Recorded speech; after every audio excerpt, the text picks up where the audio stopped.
শুরু হচ্ছে সুরায় রাফার লেখা উপন্যাস আমি শুধু চেয়েছি তোমায়। চেতনা ফিরে এলে ধীরে ধীরে চোখ খুলে তমসাচ্ছন্ন সরু এক বেসমেন্টের মেঝেতে নিজেকে আবিষ্কার করে ঈশানী। ওর চোখের দৃষ্টি এখনো ঘোলাটে, মাথাটা ভীষণ ব্যথায় টনটন করছে যেন। তখন ধাক্কা লেগে ব্যথা পাওয়ার দরুন নাকের ডগা রক্তিম হয়ে ফুলে আছে। বেসমেন্টের ময়লা মেঝেতে পড়ে পাতলা ফিনফিনে সাদা ফ্রকটায় ধুলোবালি লেগে একাকার। নিজেকে এহেন নাজেহাল অবস্থায় ভুতুড়ে বেসমেন্টে আবিষ্কার করে দীর্ঘশ্বাস ছাড়ে ঈশানী। চোখে দৃশ্যপট খানিক স্পষ্ট হতেই ভাবতে শুরু করে তখন কি হয়েছিল ওর সাথে। খানিকক্ষণ চোখ বন্ধ করে টাউন সেন্টারে ঘটে যাওয়া ঘটনাগুলো আরও একবার মস্তিষ্কে পুনরাবৃত্তি ঘটাতেই অকস্মাৎ আঁতকে উঠে চোখ খুলে ফেলে ঈশানী। শুষ্ক ঢুক গিলে কাঁপা জর্জরিত কণ্ঠে বিড়বিড়ায়, এরিস, এরিস ছিল ওটা। কিন্তু তারপর তারপর যে কি হয়েছিল সেসব কিছুই মনে নেই ওর। তবে এখন এই মুহূর্তে তিমিরে ঢাকা নিস্তব্ধ এই কালো ঘুটঘুটে বেসমেন্টে নিজেকে আবিষ্কার করে ঈশানী এতটুকু ঠিকই আন্দাজ করতে পেরেছে যে মাফিয়াদের পাপের দুনিয়া থেকে ওর মুক্তি মেলেনি। আর এটাও নিশ্চিত মুক্তি যেহেতু মেলেনি, সেহেতু ওর কপালে বেজায় দুঃখ রয়েছে। এবার আর ইরিশ কিছুতেই ছেড়ে দেবে না ওকে। ঈশানী জানে ইরিশ একটা অত্যাচারী, ওকে নিশ্চয়ই আরো কঠিন কোনো শাস্তি দেবে সে। যদি আবারও পালানোর স্পর্ধা দেখানোর অপরাধে ওই নোংরা অপবিত্র জায়গাটাতে পাঠিয়ে দিতে উদ্যত হয়, তখন কি হবে? কি করেই বা নিজেকে রক্ষা করবে ঈশানী? না। বিষণ্ণ মনের অন্ধকার ভাবনা থেকে অচানক ছিটকে বেরিয়ে এলো ঈশা। সেই সাথে নিজের অজান্তেই ভেতর থেকে উগরে দিল ব্যথাতুর এক আত্মচিৎকার। শুনশান নিস্তব্ধ এই অন্ধকারাচ্ছন্ন জায়গায় দাঁড়িয়ে নিজের তীক্ষ্ণ গলার আওয়াজে নিজেই কেমন শিউরে উঠল ও। এতক্ষণ ধরে মনের অযাচিত ভাবনায় বুঁদ হয়ে থাকলেও ধীরে ধীরে চারিদিকের পরিবেশ অবলোকন করে কেমন গা হাত পা ছমছম করতে শুরু করেছে ঈশানীর। এক পর্যায়ে উপায়ান্তর না পেয়ে মস্তিষ্কের ভয় আর শরীর মনের তীব্র ব্যথায় জর্জরিত হয়ে বদ্ধ ঘরের এক কোণে জড়সড় হয়ে হাত পা গুটিয়ে বসে। দু হাঁটুতে মুখ গুজে কাঁদতে কাঁদতে ওপরওয়ালাকে ডাকে ঈশানী। অতীব সুন্দর দেখতে নীলচে মনির সেই অক্ষে যুগল ভিজে ওঠে তার অশ্রুসিক্ত নোনা জলে। কাঁদতে কাঁদতেই মেয়েটা আহত কণ্ঠে বিড়বিড়ায়, এই আমি কোথায় এসে ফেসে গেলাম? কেনই বা আমাকে সবসময় নিজের বোকামির মাসুল এভাবে চোকাতে হয়? এরিসের মতো মানুষকে না জেনে ভালোবাসা কি এতটাই অন্যায় ছিল যে সেই অন্যায়ের প্রায়শ্চিত্ত করতে গিয়ে গোটা জীবনটাই বিসর্জন দিতে হলো আমার? তার মানে তো মুক্তি নয়, এই বন্দি জীবনে আটকে থাকতে থাকতেই মৃত্যু হবে এই দেহের। কখনোই বোধহয় আর পালাতে পারবো না আমি।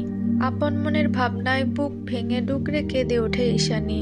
বদ্ধ ঘরে একটা ফোঁটা জলের টুপটাপ আওয়াজ পর্যন্ত নেই, অথচ পুরো বেসমেন্ট জুড়েই ক্ষণে ক্ষণে প্রতিধ্বনির ঝংকার তুলছে সরলতার বোবা কান্নার ব্যথাতুর আওয়াজ। চারিদিকে নিস্তব্ধ হলেই ঈশানীর মৃদু কান্নার আওয়াজ সোজা গিয়ে আছড়ে পড়ছে কংক্রিটের ভারী দেওয়ালে, যদিও বা তাতে কোনোরূপ হেলদুল নেই মেয়েটার।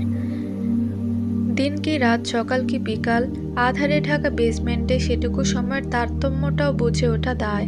সামনের দিকে কয়েক হাত বেঁধে রেখে বাকি পুরো দুনিয়াটাই যেন ছেয়ে আছে ঘুটঘুটে অন্ধকারে।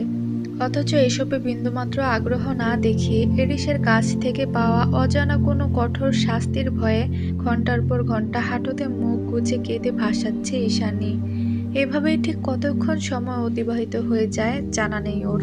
তবে এসবের এক পর্যায়ে হুট করেই এক ফালি উষ্ণ সোনালির সূর্য কিরণের নিয়ন আলো সমস্ত শরীর জুড়ে ঠিকরে পড়তে আচমকা মাথা তুলে সামনে দৃষ্টিপাত করে ইস্যু। অনেকক্ষণ ধরে আঁধারে থাকার দরুন চোখ দুটোতে আলোর রোশনি ঝলকানি এসে আছড়ে পড়ার সঙ্গে সঙ্গে আপন গতিতে খিচে বন্ধ হয়ে গেল নেত্রপল্লব জোড়া। পরক্ষণেই আবার কয়েকবার পলক ছেড়ে চোখ কচলে ধীরে ধীরে নিজেকে ধাতস্থ করে ঈশানী। আজ বহুদিন বাদে একটুখানি সূর্য উঠেছে বোধ হয়। তবে এই মুহূর্তে সূর্যের উষ্ণ অভ্যর্থনাকে আলিঙ্গন করার সময় নেই, কারণ সূর্যকিরণের সাথে তাল মিলিয়ে ওর নিকট এগিয়ে এসেছে আরও একজন। তার কঠোর পদধ্বনির আওয়াজ, পুরুষালে ক্লোনের মাতাল মাতাল সুঘ্রাণ আর শক্তপোক্ত ধারালো চিবুকখানা ঈশানীর হৃদয়ে কাঁপন ধরিয়ে দেওয়ার জন্য যথেষ্ট। অথচ অতি আত্মবিশ্বাসী মেয়েটা এইবারও ভুল করে বসলো সবসময়ের মতোই। এরিসকে এগিয়ে আসতে দেখেও চোখে মুখে মিথ্যে অহংকার ধরে রেখে জেদের বসে নাক ফোলাতে শুরু করে ঈশানী। ওর এখন একটাই প্রতিজ্ঞা, এরিসের কাছে কিছুতেই নিজের দুর্বলতা ধরা দেওয়া যাবে না, কখনোই না। কিন্তু সেটা কি আদৌ সম্ভব? এরিস যে ধূর্ত মানব, সে তো বহু আগেই ধরে ফেলেছে ভেতর থেকে ঈশানী যে এতটা ভীতু আর ভঙ্গুর প্রকৃতির মেয়ে। নিজের সতীত্ব রক্ষার প্রশ্ন উঠলে এক নিমেষেই গতি হারায় মেয়েটা। টানাপোড়েনে উবে যায় তার আত্মবিশ্বাসের মেকি দেওয়াল। এরিস অবশ্য মনে মনে ভালোই আনন্দ পায়, একটু বেশি বোকা আর অতীব সরল এই মেয়েটার কর্মকাণ্ডে। কিন্তু এই মুহূর্তে দাঁড়িয়ে ভীষণ রেগে আছে এরিস। বারবার এই একরত্তি মেয়েটা ওকে টেক্কা দিতে চাইছে, চোখে ধুলো দিয়ে পালানোর দুঃসাহস দেখাচ্ছে, বুঝিয়ে দিতে চাইছে এরিসের অপারগতা। অথচ রাশিয়ার মতো দেশে দাঁড়িয়ে মাফিয়া টেরোরিস্ট এরিস ইউভানের নজর থেকে পালিয়ে ফেরা যে আদৌ সম্ভব নয়, সেটা বোধহয় এখনো বুঝতে পারেনি মেয়েটা। বেসমেন্টের ভারী পাল্লার দরজা ভেদ করে ধীরে পায়ে ভেতরে এগিয়ে এসে এক হাঁটু ভাঁজ করে এরিস বসে পড়ে ঈশানীর মুখোমুখি হয়ে। ঈশানী গুটিসুটি মেরে ভয়ে সিটিয়ে আছে, তবে চোখে মুখে ধরে রাখা মিথ্যে গম্ভীর্যটা এখনো দৃশ্যমান। এরিস ওর মুখের দিকে সামান্য ঝুঁকে এসে গলা খাদে নামিয়ে হাসকি আওয়াজে বলে, পালাতে নিষেধ করেছিলাম তোমাকে, তবুও বারবার পালিয়ে যাওয়ার স্পর্ধা দেখাচ্ছ, অন্তরে ভয় নেই? ভয় তো দূরের কথা, এরিসের অনুভূতিহীন ধূসর বাদামি চোখ দুটোতে এক ঝলক নজর বুলিয়ে ফের ঝাঁঝিয়ে উঠল ঈশানী। আমি পালাবই, যতবার ধরে আনবেন ততবার পালাবো, কারণ এটা কোনো থাকার জায়গাই নয়। এই পাপের দুনিয়াটা আপনার মতো জানোয়ারদের জন্য থাকার জায়গা হতে পারে, কিন্তু আমার মতো সাধারণ মানুষের জন্য এই জায়গাটা নরকের মতোই অশান্তিদায়ক। ঈশানীর ঝাঁঝালো কথার বিপরীতে আচমকা ওর চিবুকটা শক্ত হাতে চেপে ধরে ইরিশ। আগ্নেয়গিরির দাবানলের মতো রক্তিম দৃষ্টি নিক্ষেপ করে দাঁতে দাঁত পিষে কঠিন স্বরে বলে, এভাবে তেজ দেখিয়ে কথা বলা মোটেই টলারেট করি না আমি। তুমি কি এখনো বুঝতে পারোনি আমার সঙ্গে লাগতে আসলে আমি ঠিক কী হাল করতে পারি তোমার? নাকি আবার নতুন করে বুঝিয়ে দিতে হবে সবটা? আপনি একটা অত্যাচারী, কোনো দিন ক্ষমা করব না আমি আপনাকে। ঘৃণা করি আমি আপনার অহংকারকে, এসব মিথ্যে ক্ষমতা, প্রতিপত্তি, কর্তৃত্ব সব কিছুকে ঘৃণা করি আমি। আপনার এই পাপের দুনিয়া থেকে আমি মুক্ত হবই, আর যেদিন হব সেদিন আপনি আমার কাছে হেরে যাবেন ইরিশ ইউভান, আর আপনার বিপরীতে জিতে যাব আমি। একটা সরল সহজ বোকা বাঙালি মেয়ের কাছে হেরে যাবে আপনার অহংকার, দুমড়ে মুচড়ে যাবে আপনার পাষণ্ড হৃদয়। সহ্য হবে তো সেদিন? ঈশানীর বলা তীরের ফলার মতো ধারালো কথাগুলো ইরিশের অহংকারী হৃদয়ে সামান্যও কি চির ধরাতে সক্ষম হয়নি? হয়েছিল বোধহয়। এই মেয়েটা যা বলেছে তার প্রত্যেকটি কথাই দিবালোকের মতো সত্য এবং স্পষ্ট। ইরিশ তো আসলে একটা হৃদয়হীন জানোয়ার। তবুও কেন যেন এই ঈশানীর মুখ থেকে বের হওয়া এই তীক্ষ্ণ কঠোর সত্যি কথাগুলো নির্বিঘ্নে গ্রহণ করতে পারল না ইরিশ। উল্টো মস্তিষ্কের নিউরনে নিউরনে রাগের হালকা দ্বিগুণতরে ছড়িয়ে পড়ল তার, যার বহিঃপ্রকাশ ঘটল হাতের মাধ্যমে। আজ আবারও নিজের বলিষ্ঠ পৌরশালী হাত দিয়ে ঈশানীকে চড় মারতে উদ্যত হলো ইরিশ। ইরিশকে আঘাত করার জন্য উদ্যত হতে দেখা মাত্রই আরও খানিকটা জড়সড় হয়ে চোখ দুটো খিচিয়ে বন্ধ করে নিল ঈশানী। মিয়ে যাওয়া এক ফালি সোনালি সূর্যকিরণ তখন ঠিকরে পড়ছে ঈশানীর সুশ্রী মুখমণ্ডলে। ফুপিয়ে কান্নার তোড়ে বুঝে যাওয়া অক্ষিপল্লব থেকে গড়িয়ে পড়ছে নোনা জলের চিকন স্রোত। সূর্যের আলোয় অশ্রু ভেজা কপালখানা চিকচিক করে দুটি ছড়াচ্ছে ইরিশের শূন্য চোখে। পাতলা ফিনফিনে গোলাপি অধরটা দাঁত দিয়ে কামড়ে ধরে রেখেছে নিদারুণ শঙ্কায়। অথচ ওকে এই চেহারায় অসহায় নয়, বরং আবেদনময়ী লাগছে ইরিশের নিকট। মেয়েটার অসম্ভব মায়াবী চেহারার পুঙ্খানুপুঙ্খ গভীর নজরে পরখ করতে গিয়েই অকস্মাৎ হাতের গতি থেমে গেল ইরিশের। উল্টো ব্যতিগ্রস্ত হয়ে আরেকটু গভীর নজরে চোখ বোলালো ঈশানীর পুতুলের মতো ঢলঢলে মুখখানায়। মেয়েটা চোখ খিচে বন্ধ করে রেখেছে, তাতেই ভেতরের হিংস্র সত্তাটা দপ করে নিভে গিয়েছে ইরিশের। যদি ওই মহাসমুদ্রের মতো গভীর ঢলঢলে নীল চোখ জোড়া খুলে রাখত তাহলে হয়তো চোখের সামনে থমকে যেত পুরো দুনিয়া। দ্বিতীয়বারের মতো গতি হারাতো ইরিশের নিষ্ঠুর পাষাণ বক্ষপিঞ্জর। মেঘমুক্ত আকাশে ঝরঝর করে নেমে আসা এক পশলা বৃষ্টিতে ভিজে যেত বরফখণ্ডের ন্যায় শীতল হৃদয়টা। ইরিশ কি তা আদৌ সহ্য করতে পারত? ও যে পাপী, এত পবিত্রতা কি করেই বা সহ্য করবে ওর কলুষিত আত্মাটা? জীবনে প্রথমবার কোনো মেয়েকে এতটা সূক্ষ্ম নজরে পরখ করলো ইরিশ। কথা তো ছিল মেয়েটাকে তার আসল জায়গা বুঝিয়ে দেওয়ার, কিন্তু তেমন কিছুই করতে পারলো না। উল্টো নিজের মধ্যে থেকেই যেন কোথায় হারিয়ে গেল সে। এই মেয়েটার মাঝে কিছু তো একটা আছে যা ওর মতো জানোয়ারকেও বশ করে দিতে সক্ষম। তবে কয়েক মুহূর্তের ব্যবধানে হুট করেই আবার এতক্ষণ ধরে ভাবনার আনলে ডুবে যাওয়া হিংস্র সত্তাটা অকস্মাৎ আন্দোলন করে উঠল মস্তিষ্কে। ফলস্বরূপ মুহূর্তেই চোখের রং পাল্টে গেল ইরিশের। তৎক্ষণাৎ মাথা থেকে ঈশানীর ভাবনা সরিয়ে গর্জে উঠল সে। তুমি এই প্যান্ট হাউস ছেড়ে কোথাও যেতে পারবে না, কোনো দিন না। আমি তোমাকে কখনোই জিততে দেব না, নেভার। একটা কথা কান খুলে শুনে রাখো বীজ, এরিস কখনো হারে না, কোনো দিন না। এরিসের গর্জনে চোখ বন্ধ রাখা অবস্থাতেই থরথর করে কেঁপে উঠল ঈশানী। ওর শরীরের কাঁপন লক্ষ্য করে ভ্রু কুঁচকালো এরিস। বাইরে থেকে নিজের কঠিন সত্তাটাকে ধরে রেখেই আরও একবার অনুভূতিহীন দৃষ্টি বোলালো মেয়েটার সর্বাঙ্গে। এখনো একইভাবে বসে আছে ঈশানী, মারের ভয়ে অন্যদিকে ঘাড় ঘোরানোর দরুন স্পষ্ট হয়েছে তার নারীদেহের সূক্ষ্ম কলার বনগুলো। রাজহংসীর মতো গমরঙ্গা ত্বকে আলোর বিচ্ছুরণ যেন ঝিল ধরিয়ে দিচ্ছে ইরিশের দু চোখে। তবুও পলক ফেলছে না ও। উল্টো ভেতরে দাবিয়ে রাখা সহজ মনটা তাচ্ছিল্য করে হেসে বলে উঠল, সত্যি তো এটাই। এই মেয়েটাকে বাঁচানোর জন্যই তুই আজ টাউন সেন্টারে গিয়েছিলি, ড্যানিয়েলের স্টকাররা যাতে কিছুতেই ওর নাগাল না পায়, এমনকি মুখটাও যাতে দেখতে না পারে, সেই জন্যই তো একা ড্রাইভ করে ওকে প্যান্ট হাউস অব্দি নিয়ে এলি। তুই মেয়েটাকে বাঁচাতে চাইছিস, ওর পবিত্র সত্তাটাকে এভাবেই অক্ষত রাখতে চাইছিস, অথচ নিজের আত্ম অহংকারকে প্রাধান্য দিয়ে মেয়েটাকে অযথা কষ্ট দিতে পিছপা হচ্ছিস না। সঙ্গে সঙ্গে বিদ্রোহ করে উঠল ভেতরের পৈশাচিক মনটা। অন্য মনের কথায় ঘোর আপত্তি জানিয়ে বলল, মোটেই আমি ওকে বাঁচাতে চাইনি। আর না তো ওর পবিত্র সত্তা নষ্ট হয়ে গেলে আমার কোনো কিছু আসে যায়। আমি তো স্রেফ ড্যানিয়েলকে হারাতে চাই। ড্যানিয়েল ঈশানীকে আমার কাছ থেকে ছিনিয়ে নিতে চায়, আমি সেটা কিছুতেই হতে দেব না। আর এখানেই আমার জিত। ওকে যদি বিন্দুমাত্র কেয়ারই না করিস, তাহলে নিজের কোলে তুলে সযত্নে কেন নিয়ে এলি এখানে? ও যদি এতটাই তুচ্ছ হবে তো তুষারের কাছে দিয়ে দিলেই তো হতো। নিজ মনের গভীর প্রশ্নের কোনরূপ উত্তর খুঁজে পায় না ইরিশের রকচটা হিংস্র বদমেজাজি মস্তিষ্কটা, যার ফলে নিজেই নিজের উপর চরম বিরক্ত হয়ে রেগে মেগে ঈশানীকে ফেলে রেখে বেসমেন্ট থেকে হনহন করে বেরিয়ে যায় এরিস। এদিকে এরিস বেরিয়ে যেতেই চোখ জোড়া খুলে বন্ধ দরজার দিকে আহত দৃষ্টিপাত করে শরীরের ভার মেঝেতে ছেড়ে দিয়ে ডুকরে কেঁদে উঠল ঈশানী। সন্ধ্যা তিমিরে মরিয়ে গিয়েছে স্নিগ্ধ বরফে ঢাকা গহীন জঙ্গল। আশেপাশের বিশালাকৃতির পাইন গাছগুলোর আড়াল থেকে ভেসে আসছে সাদা নেকড়েদের গা ছমছমে হাউলিং। সাধারণ কোনো মানুষ হয়তো নেকড়ে জাতির এই বিকট ভয়াতুর গর্জন শুনলে ভয়ের ধূপে শিউরে উঠবে, অথচ এই গহীন জঙ্গলের মাঝে অবস্থিত বিশাল পেন্ট হাউসে বসবাসরত রুশ কন্যা ফ্লোরার মাঝে কোনোরূপ হেলদোল নেই তাতে। ও নির্বিঘ্নে কাজ আবৃত বারান্দায় দাঁড়িয়ে নিষ্প্রভ চোখে তাকিয়ে আছে গহীন জঙ্গলের পানে।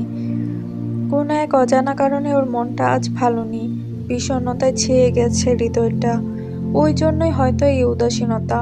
ফ্লোরা যখন গালে হাত দিয়ে বিষণ্ণ মনে অন্ধকারাচ্ছন্ন প্রকৃতি দেখায় মশগুল, তখনই ঠক ঠক পদধ্বনিতে অফিস রুম থেকে বেরিয়ে লাউঞ্জে এগিয়ে আসে এরিস। এরিসের উপস্থিতি টের পেয়ে সচকিত হয়ে দাঁড়িয়ে পড়ল ফ্লোরা। দ্রুত বারান্দা থেকে বেরিয়ে এগিয়ে গেল এরিসের নিকট, মাথা নত রেখে সংকুচিত গলায় শোধালো, কফি দেব ইরিস? ইরিসের চোখ দুটো তখনও মোবাইল স্ক্রিনে নিবদ্ধ। ও সেভাবেই গম গম আওয়াজে জবাব দিল, নো নিড। কথা শেষ করে ইরিস আনমনে মোবাইল স্ক্রল করতে করতে মেইন ডোরের দিকে পা বাড়ালে পুনরায় ডেকে ওঠে ফ্লোরা। কিছুটা ইতস্তত গলায় বললে, ইয়ে মানে ইস্যু কি? ফ্লোরার মুখে ঈশানীর ছোট্ট নামটা শোনার সঙ্গে সঙ্গে চট করে মাথা তুলে চাইল ইরিস। ঘাড় ঘুরিয়ে ফ্লোরার পানে দৃষ্টিপাত করে গম্ভীর কণ্ঠে জিজ্ঞেস করল, তুষার কোথায়? কাজ ফেরেনি। ফ্লোরার জবাব শুনে নিজের অজান্তেই ফোনটা মুঠোয় রেখে শক্ত করে হাত মুষ্টিবদ্ধ করে নিল ইরিস। হঠাৎ করে তীক্ষ্ণ কঠিন রূপ ধারণ করেছে তার ব্লেডের মতো ধারালো চোয়াল। চেহারাটা দেখেই বোঝা যাচ্ছে কোনো এক অজানা কারণবশত ভেতরে ভেতরে ফুঁসে উঠেছে ইরিশ। এক পর্যায়ে ভেতরের সেই নির্জীব ভাবনার ইতি টেনে ফ্লোরাকে কোনোরূপ প্রত্যুত্তর না করেই বড় বড় পা ফেলে প্যান্ট হাউস থেকে বেরিয়ে গেল ইরিশ। এরপর এলিভেটরের সাহায্যে সোজা বেসমেন্টের সামনে গিয়ে থামল ও। শক্ত লোহার দরজা ঠেলে ভেতরে প্রবেশের সঙ্গে সঙ্গে কারো গোঙানির আওয়াজে সচকিত হয়ে উঠল ইরিশের কর্ণগহ্বর। ইরিশ জানে এটা ঈশানী, তাই এত শত না ভেবে ঈশোর নিকট এগিয়ে সকালের মতোই হাঁটু ভেঙে বসে পড়ল ঈশানীর মুখোমুখি হয়ে। তবে সকালের সেই নাক ফোলানো মেকি তেজের ক্ষুদ্রাংশ এখন আর অবশিষ্ট নেই ঈশানীর মাঝে। হাড় কাঁপানো ঠান্ডায় স্যাঁতস্যাঁতে মেঝেতে শুয়ে ঘুম গাচ্ছে শুধু মেয়েটা। দিন দুনিয়ার আর কোনো হুঁশ নেই তার। ওর এহেন বিপর্যস্ত অবস্থা দেখে ফাঁকা দীর্ঘশ্বাস ছেড়ে নিজের খড়খড়ে আঙুলের সাহায্যে ঈশোর অশ্রু ভেজা টকটকে রক্তরাঙা চেহারায় লেপ্টে থাকা এলোমেলো চুলগুলোকে এক সাইডে সরিয়ে হিসিয়ে ইরিশ বলে, আগেই সতর্ক করেছিলাম তোমায়, আমার সঙ্গে লাগতে এসো না। তুমি ভেতর থেকে যতটা না সরল, বাইরে থেকে ঠিক ততটাই জেদি। তোমার এই জেদি মনোভাব আজ তোমাকে এই জায়গায় এনে দাঁড় করিয়েছে, সেটা কি তুমি বুঝতে পারো না? কথা শেষ করে আর ফুসরত দিল না ইরিশ। হাত বাড়িয়ে ওর লতানো কোমরটা আঁকড়ে ধরে জ্বরে পুড়তে থাকা মেয়েটাকে নিজ কুলে তুলে নিল সন্তর্পণে। ঈশানীকে কুলে তুলে ইরিশ দাঁড়িয়ে পড়তেই আবারও কয়েকটা এলোমেলো ঝুড়ো চুলে সে আছড়ে পড়ল ঈশানীর চোখে মুখে। ইরিশ কি ভেবে যেন এবার মুখের সাহায্যে ফু দিয়ে চুলগুলো জায়গা থেকে সরালো। অতঃপর ঈশু সমেত বেসমেন্ট ছেড়ে বেরিয়ে যেতে যেতে ঈশানীর পরিশ্রান্ত ফ্যাকাশে মুখের পানে চেয়ে ঠোঁট বাঁকিয়ে হাসকি স্বরে বিড়বিড়ালো, this is third time. Irish ইয়োভানকে বারবার লক্ষ্যচ্যুত করছো তুমি, silly girl. You don't even know how lucky you are. প্যান্ট হাউসে ফিরে এসে ঈশানীকে ওর বিছানায় শুয়ে দিয়ে তাড়াহুড়া পায়ে বেরিয়ে যেতে অগ্রসর হয় ইরিশ। ঠিক তখনই জ্বরের ঘোরে বুঁদ হয়ে থাকা অবচেতন ঈশানী টেনে ধরে ইরিশের কোনো আঙ্গুল। হঠাৎ আঙ্গুলের ভাঁজে নরম হাতের পিছু টানে ভ্রু কুঞ্চিত করে ঘাড় ঘোরালো ইরিশ। দেখলো চোখ বন্ধ রেখেই ওর আঙ্গুল টেনে ধরে কি যেন বিড়বিড় করছে ঈশানী।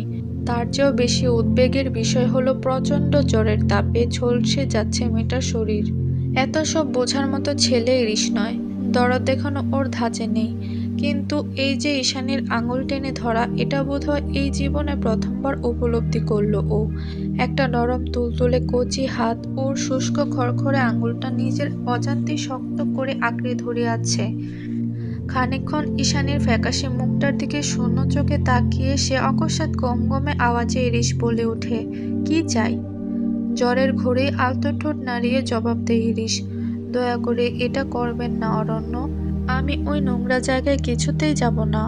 আপনার কাছে মিনতি করছি, আমাকে ওখানে পাঠাবেন না, আমি যে পবিত্র। কথা বলতে বলতে ঠোঁট ফুলিয়ে কেঁদে ওঠে ঈশানী। ইরিশ ওর হাতটা ছাড়িয়ে হাত দুটো পকেটে পুরে শটান দাঁড়িয়ে জবাব দিল, কোথাও যাওনি তুমি, কেউ তোমাকে কোথাও পাঠাচ্ছে না, তুমি এখনো পবিত্রই রয়েছ, just like the first day. কথা শেষ করে আর এক মুহূর্তের জন্যেও পিছু ফিরে তাকায় না ইরিশ। সোজা গটগুটিয়ে বেরিয়ে যায় রুম থেকে। ওদিকে ঈশানীর রুমের বাইরে পা রাখতে কোথা থেকে যেন ছুটে আসে বোজো। ও বোধহয় আশেপাশে ইরিশের শরীরের গন্ধ পেয়েছে, তাই গার্ডদের ফাঁকি দিয়ে দৌড়ে চলে এসেছে এখানে। বোজো কাছে এলে ওর লোমশ শরীরে আহ্লাদি হাত বুলিয়ে দেয় ইরিশ। মালিকের আদর পেয়ে আনন্দিত হয়ে বোজো হাউলিং করতে নিলে ওকে হুট করেই থামিয়ে দেয়। ঈশানীর ঘরে আর চোখে নজর বুলিয়ে চোখের উপর আঙ্গুল ঠেকিয়ে বোজোকে সাবধানতার ইঙ্গিত প্রদান করে ইরিশ বলে ওঠে, শশ। ইরিশের হুকুমে থেমে যায় বোজো। এরপর আদেশ করা মাত্রই দুজন পালোয়ান মতো লোক এসে গলায় শিকল পরিয়ে টেনে টুনে নিয়ে যায় বোজোকে। কিন্তু একটা জিনিস সে কিছুক্ষণ ধরেই লক্ষ্য করছে ইরিশ, কেন যেন বোজোর হাবভাব দেখে মনে হচ্ছিল বোজো ভেতরে যেতে চায় না। ক্রমাগত নাক টেনে কিছু একটা শোকার চেষ্টা করছিল সেই তখন থেকে। যেন চেনা পেন্ট হাউসে অচেনা কোনো গন্ধ পেয়ে তার এই অস্থিরতা। বোজো সাধারণত কোনো প্রাণী নয়, ও একটা হাইব্রিড জাতের সাদা নেকড়ে। ওর ঘ্রাণ শক্তি অত্যন্ত প্রখর। অপরিচিত ঘ্রাণে সবসময় এমন অদ্ভুত পাগলাটে আচরণ করে বোজো। আজও তার ব্যতিক্রম নয়। কিন্তু এই কড়া সিকিউরিটি ভেদ করে পেন্ট হাউসের ভেতরে ঢোকার মতো দুঃসাহস কেই বা দেখাতে আসবে? তার কি জীবনের মায়া নেই নাকি? খানিকক্ষণ এক ধ্যানে তাকিয়ে থেকে বোজোর সন্দিহান কর্মকাণ্ড লক্ষ্য করে চোখ ছোট ছোট করে ফেলল ইরিশ। ইদানিং ড্যানিয়েলের স্পাইদের উৎপত্তি বেড়েছে। তারা সর্বক্ষণ মুখিয়ে থাকে ঈশানের সন্ধানে। আজ আবার বোজোর এহেন অদ্ভুত আচরণ। বিষয়টা নিয়ে তুষারের সঙ্গে আলাপ করতে হবে। সেই ভেবেই চিন্তিত মস্তিষ্কে করিডোর ছাড়িয়ে লাউঞ্জের দিকে পা বাড়ায় ইরিশ। করিডোর পার হয়ে লাউঞ্জে এসে এক পা দিয়েছে কি দেয়নি তার আগে চারদিক থেকে শখানেক বন্দুকের নল এসে জড়ো হলো ইরিশের মাথায়। সবাই যখন চারিদিক থেকে ইরিশকে ঘিরে ধরেছে ঠিক তখনই টমেটো প্রিন্স খ্যাত অ্যালেক্স এগিয়ে এসে কপাল বরাবর রিভলভার তাক করলো ইরিশের। ইরিশকে এইভাবে অকস্মাৎ ঘায়েল করতে পেরে খিক খিক করে কুটিল হাসে অ্যালেক্স। হাসতে হাসতেই বলে, hands up mister python leader. ইরিশের চোখে মুখে বিরক্তি। ওর ভাবভঙ্গিমা দেখে মনে হচ্ছে ওর সামনে কোনো জোকার দাঁড়িয়ে রিয়েলিটি শো দেখাচ্ছে। অগত্যা চারিদিকের তাক করানো লোড করা বন্দুকগুলোর দিকে এক নজর চোখ বুলিয়ে চোয়াল শক্ত করে ইরিশ বলে, আমার প্যান্ট হাউসে ঢুকে এসব জোগাড়গিরি করার সাহস হলো কি করে তোমার? অ্যালেক্সের হাসি উবে গেল তৎক্ষণাৎ। নিজের শীতল চক্ষু মুহূর্তে অঙ্কার বানিয়ে ঝাঁঝিয়ে উঠল অ্যালেক্স বলল, মেয়েটাকে ড্যানিয়েলের হাতে তুলে না দিয়ে তুমি আমার সঙ্গে বেইমানি করেছ ইরিশ। উল্টো একজন বিশ্বস্ত গার্ডকে মেরে আমার মিত্র ড্যানিয়েলকে আমার শত্রু বানিয়ে দিয়েছ। এত সহজে তোমায় আমি ছেড়ে দেব ভেবেছ? কোথায় ওই মেয়েটা? ওকে তো তুমি বিক্রি করার জন্যই নিয়ে এসেছ। তাহলে এখন পুতুল বানিয়ে ঘরবন্দি করে রাখার কি মানে? Just keep your voice low, someone important is sleeping inside. আর একবার গলার আওয়াজ বের হওয়ার সঙ্গে সঙ্গে তোমার জিভ টেনে ছিঁড়ে ফেলবো আমি অ্যালেক্স। অ্যালেক্সের শেষ বাক্যটা জিভের আগায় পৌঁছানোর আগেই দাঁতে দাঁত পিষে হুঙ্কার দিয়ে ওঠে Irish. Someone? Who is someone? নিশ্চয়ই ওই নীল চোখের সুন্দরী মেয়েটা যার জন্য তুমি ব্লাড ডায়মন্ড পর্যন্ত হাতছাড়া করতে দ্বিধা করনি। আর ইউ ফাকিং ক্রেজি রিস্কা। টমেটো প্রিন্সের কথার পাছে ইরিশ নিরেট কণ্ঠে বলে। ইরিশ ইউভান কাউকে কৈফিয়ত দেয় না। আজ না হয় কাল ড্যানিয়েল ঠিকই মেয়েটাকে উঠিয়ে নিয়ে যাবে, তখন কি করবে তুমি?